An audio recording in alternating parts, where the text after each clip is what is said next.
I think, a tightening of credit, especially to the private sector, and we've seen moves of investments, instead of to customer lending, they've gone into government securities. Okay. Yeah. So if it's asset growth, that could explain that would explain it, because there's been a massive increase in investment in government securities. Yeah.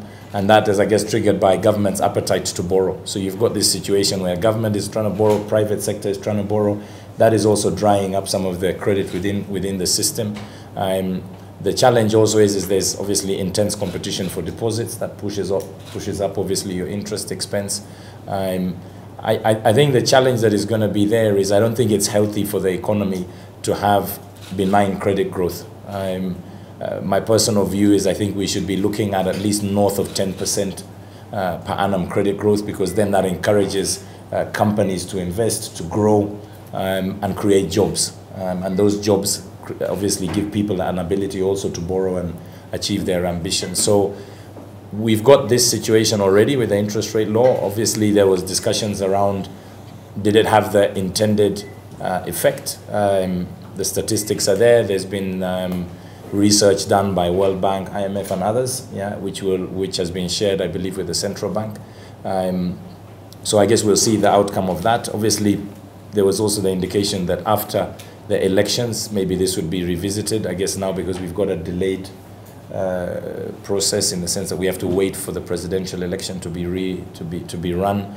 That will obviously delay that. So my own personal view is I cannot really see this happening this side of the year, and it is a process. If it has to go back to Parliament, if there's going to be any amendments. What I can say is the banking industry is mindful around, not just, even if the law is revised or repealed, not going back to the days where it sort of got runaway interest rates. I don't think that's healthy for anybody. I think we really need to try and keep interest rates as low as they possibly can, to make them more affordable and to extend credit. It is in our interest as a central bank to work to reverse these measures and let ourselves go back to a regime with freely determined interest rates, but in a disciplined environment. The central bank, of course, is key to maintaining that discipline. You have a few times yourself asked about the discipline in the FX market.